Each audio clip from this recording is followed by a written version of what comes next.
I am in the kitchen this morning. I'm going to make biscuits. I've already got the dough started up. I already got my pan greased.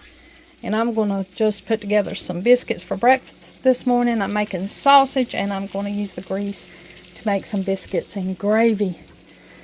I'm making sausage here in my cast iron pan. And I thought I'd share some tips with you. I've been in here in the kitchen, and as often as it is when I think about the things that I hear on YouTube, and I think about some of the things that, I try to share with you. I've heard a lot of people on YouTube talk about taking care of their cast iron pans, and I heard one person say that it didn't hurt to put soap on your cast iron pan. They do it all the time. And I was thinking, okay, well, there's a reason that you don't put soap, or it's not recommended to put soap on your cast iron pan. As we were growing up and we were taught how to use our cast iron pan, we were told not to put soap on them when you're cleaning them. And the reason for that is your cast iron is extremely porous material. It absorbs whatever you put in it. I'm cooking sausage in here. Sausage grease will be absorbed into my cast iron pan. Now you get a coating that is on your cast iron pan. And that coating is a highly desired thing on your cast iron pan because it'll help when you cook future things in it. It'll keep it from sticking. Now I've got this little scrubby right here. This cast iron pan is not hot. And I'm just running some hot water over it because I had my little griddle thing laying in it. And you can see I've rinsed this cast iron and the water's just beading up and rolling off of it. Now one of the reasons you don't want to put a dishwashing liquid soap on your cast iron pan is because it's porous. It's absorbed all of this grease that you've cooked with it over time and you've seasoned your pan with. And if you put dishwashing liquid, which is formulated to cut grease, then what do you think is going to happen to your cast iron pan? It's going to cut the grease off of it. Well, maybe it won't do it the first time. Maybe you can get away with using your soap.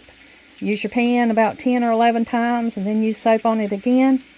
The whole thing is you'll slowly break down the coating that you got on here if you use a grease-fighting dishwashing detergent on your pan. That's why it's not recommended, because it damages that coating that you've tried so hard to get on it. And we call it the seasoning. This would be a seasoned pan.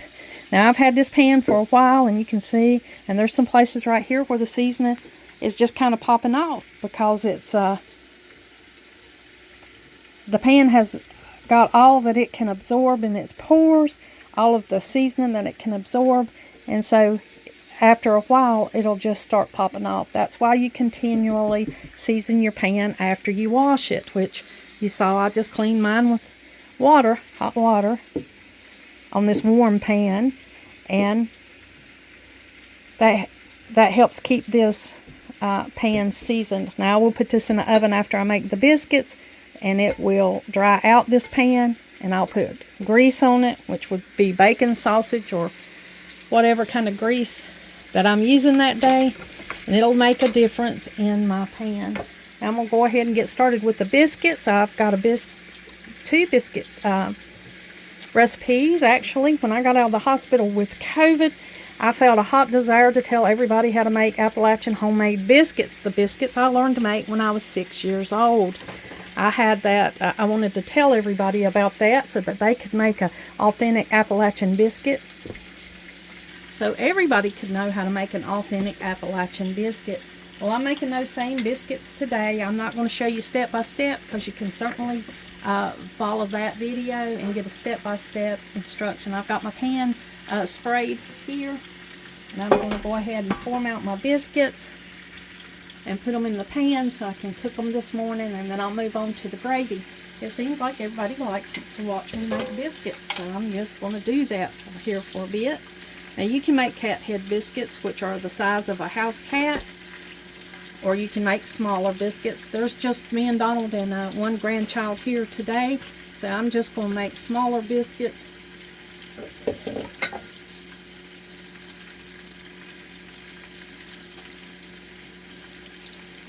Not quite going to make cat heads because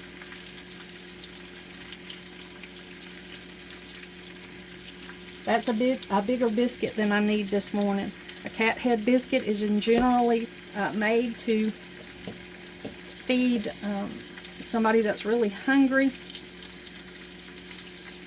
It was a substantial part of the meal, and you just took whatever you had and you put over your biscuit. Sometimes that was cooked apples, sometimes that was gravy, that was leftover meats.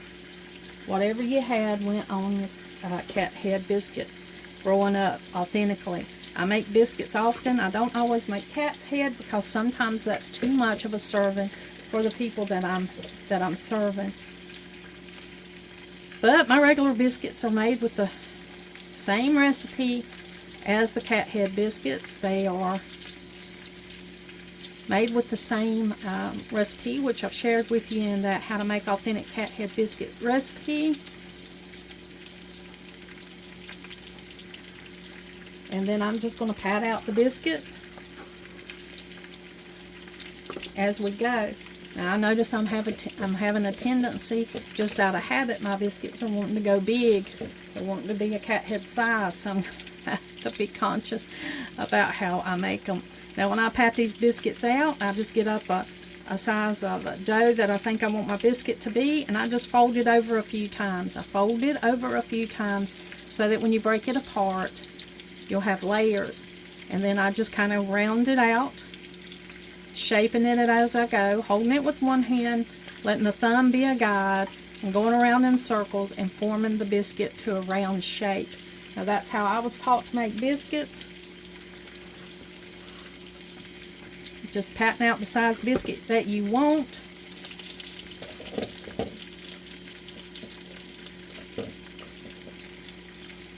Folding over a few times so that you'll have a flaky biscuit when it comes time to pull that biscuit apart. And then just shaping as I go.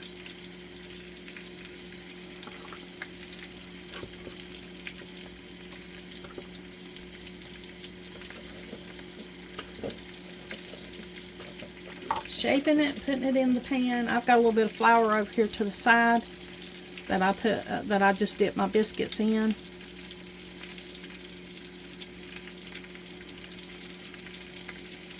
Mom and them always had that side flour in around on the edges.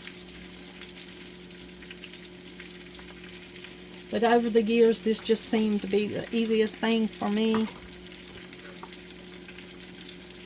And this is just a little plastic bench paddle or rubber, silicone maybe. I think it's a silicone bench paddle. And I use that thing all the time. It's one of my favorite tools in the kitchen. It helps me scrape out bowls.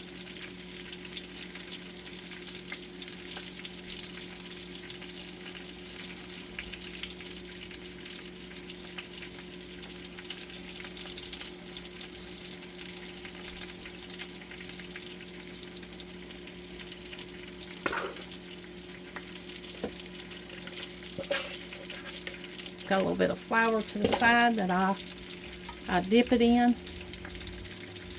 You don't need biscuits, you just form them. You mix up your flour and you form your biscuits. You need bread because you want to release a lot of gluten in a bread if you're making a homemade bread. But biscuits, they're not the texture of sliced bread. They're not the texture of a loaf bread. They have their own unique, delicious texture. So we don't want to mess with that. We want to make sure we leave that biscuit just like it's supposed to be. So we don't need it. I'm just folding it over a few times so it'll be nice and flaky and kind of in layers when we open it up to put whatever we're going to put on it. Be that jelly, country ham, sausage, apples, whatever it is we're putting in this biscuit. I want to be sure I'm making it easy to open up and get that put in there. Now this is going to make about 12 biscuits. This makes about a dozen biscuits, the recipe I shared with you. If you're making them this way, it would probably be less if you were making cat head biscuits. You might have to double the recipe if you got a lot of people eating with you.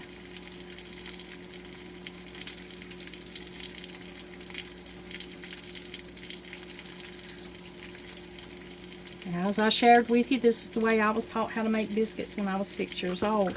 Of course, we would have made them in a cast iron pan. I don't always make my biscuits in a cast iron pan anymore. I use cast iron probably every day for one thing or another, but not always for biscuits.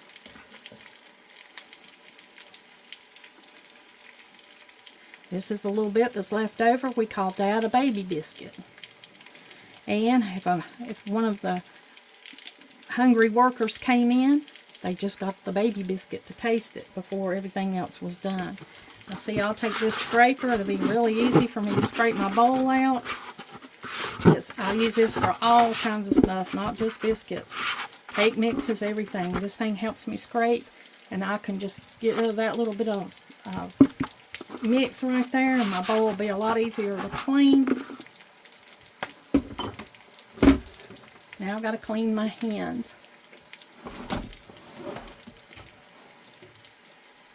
I was always taught to put your biscuits in the pan, and they need to be touching because they will use each other to rise up on. Your biscuits will rise higher and be a little fluffier if they're touching.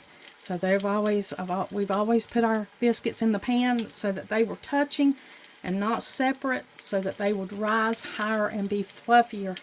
Now, Appalachian biscuit is typically not as fluffy as a Southern biscuit. Southern biscuits are usually much more fluffy.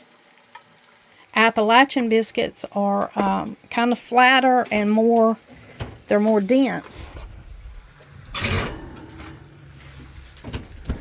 I've got these on a 425 degree Fahrenheit oven. I've stuck them in, and I leave them in there probably for about 15-20 minutes depending on how they're cooking. I've got my sausage going here. Now people do things differently. You know, different regions of Appalachia, not everything is exactly the same. There were some people that had more in the region than other people. There's plenty of people that were just struggling. They just struggled in Appalachia. Our family was one of those. Mama was one of 10 children. They lived in little rent shacks and orchards. They picked orchards. I've shared that with you before, and so they were not rolling in money. They were rich in a lot of ways, but not in those ways, not monetarily. I'm going to go ahead and get this sausage out. It's good and done, good and just like my husband likes it. He likes it well done. He likes his bacon super crispy. I like my bacon just a little bit less done than he does.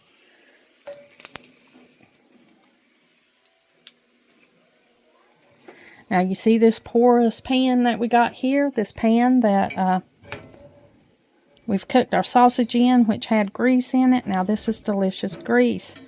We would not waste this in any way whatsoever. I'm going to take the little bit of flour that I had left over from dipping my biscuits, and I'm going to put it in this pan.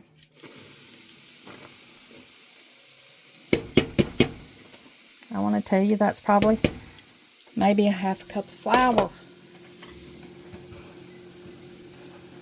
Now if you don't want this much grease, you can go right on ahead and take it out and just leave yourself a few tablespoons in there. But I use whatever grease that I have left, usually out of my sausage. Unless it's extremely greasy, it turns out to be just about enough. I'm going to go ahead and add salt to this because this was not salted. That was that little bit that I was dipping my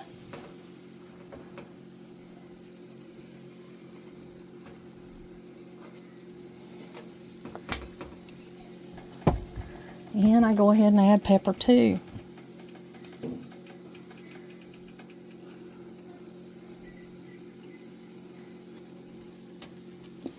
Now we're going to cook that flour till it loses that floury taste. Gets a little bit brown.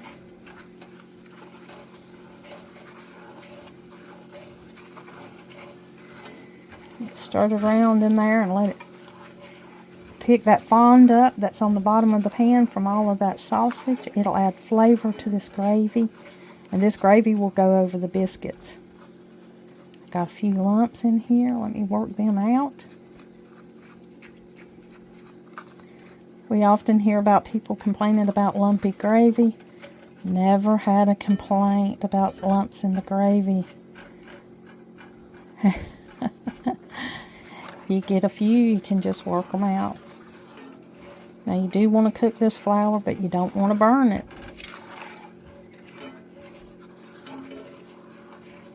Now you've heard me share with you a lot of times that my mom made water gravy, and it was kind of a light tan color, and I get a lot of comments. A lot of people said that's how their mom made the gravy too, and that was because milk was not always readily available for my family members. Make sure it's not too crispy. Oh yeah. Just taste a piece of it. Yeah. See if it's all right. Well, that's good to me. Oh, I knew. I know you like it crispy. Yeah. I had to make sure the sausage wasn't too crispy because I was talking to y'all and I got a little crispier than I normally do. But he said it was just fine. He loves it. All right, now I've got to get this moving or I will scorch this flour, and that's not something you want to do. It's terrible. Scorched flour when you're trying to make gravy is terrible. I'm going to go ahead and add some milk I've got sitting here on the side.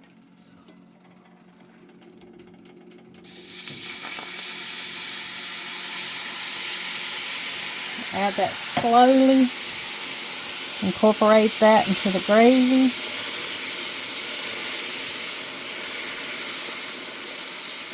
You can see it thickening up.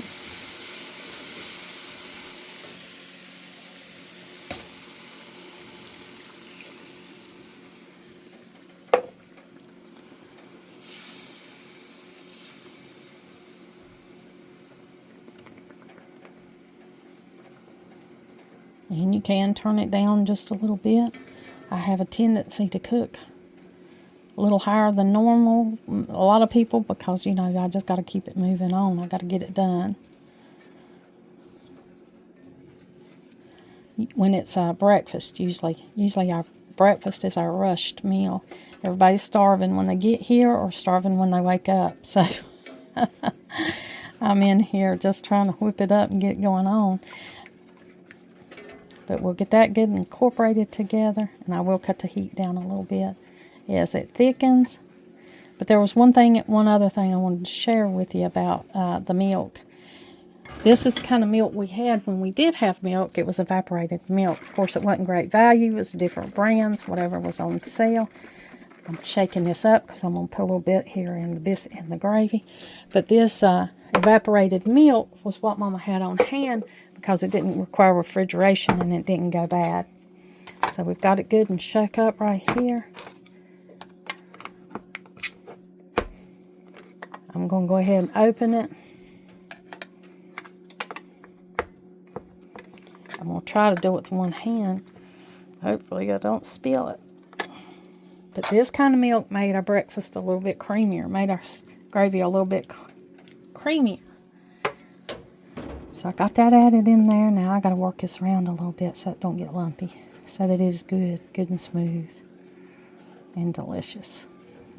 Now sometimes I save out a little bit of sausage, and I will put sausage chunks in here so that it'll be extra meaty and flavorful. Doesn't take long to make gravy. And we usually have gravy with every meal. I had one son in particular that loved gravy. And if you didn't have some gravy, he was wondering where it was at. He wanted gravy on everything. Especially mashed potatoes. Lordy mercy. Gravy with mashed potatoes. It's classic. It's delicious, ain't it? But I got the gravy made. The biscuits will be done here in a little bit. And everybody will be ready to eat.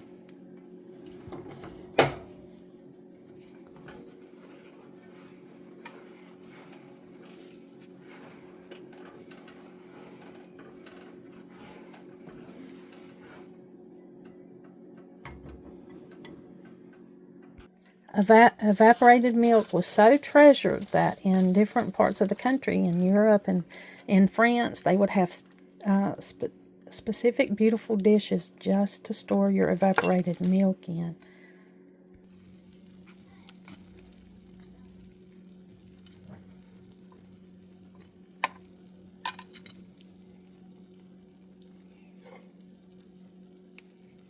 I like to put a little bit of butter on the crust.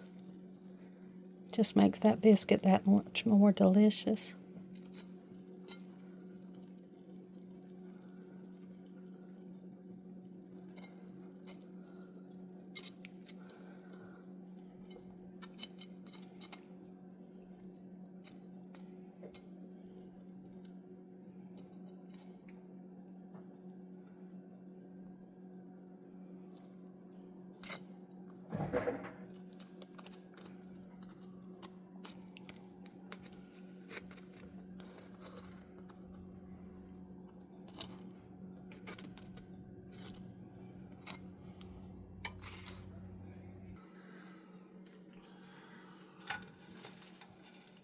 Just like biscuit gravy. Yeah.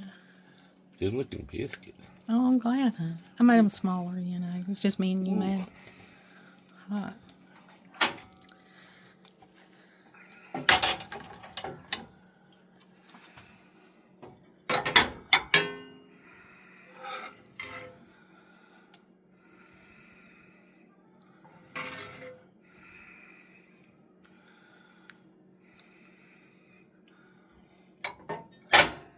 We've generally, Donald loves tomatoes with his breakfast.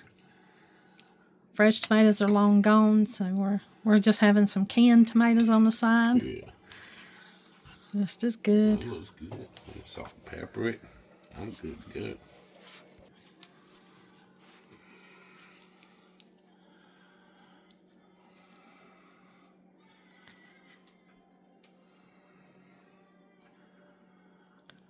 A lot of pepper.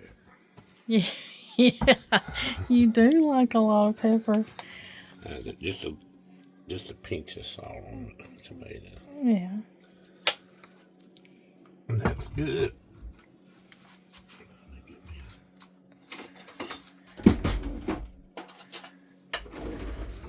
I had them laying right there. Oh, okay. Thank you. You're welcome, love. Thank you, honey. Let's go see if Maddie eats some.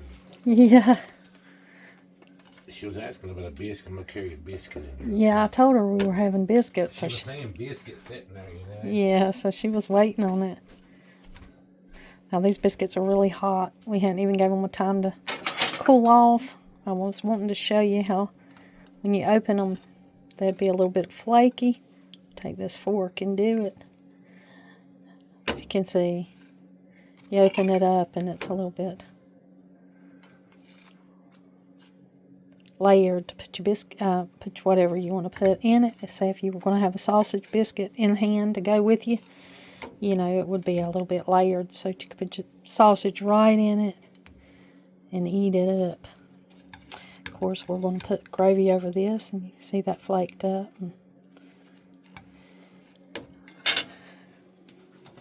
I usually don't eat tomatoes like Donald does. He loves tomatoes. But I am going to get out a little bit of jelly and just eat just a little bit of jam.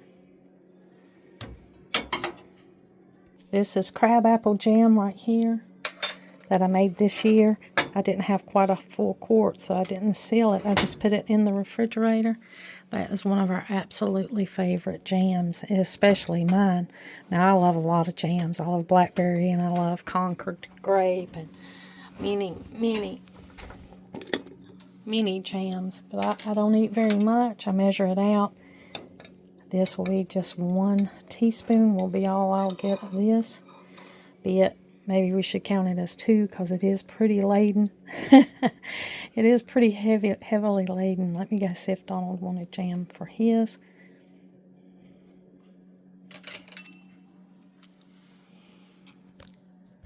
Thank you for joining me this morning. You know I love it when you come by and eat breakfast with us or watch us fix breakfast. I hope this gave you some knowledge. I hope it gave you some encouragement, and if nothing else, some entertainment. I'm always glad that you're here, and like always, until next time.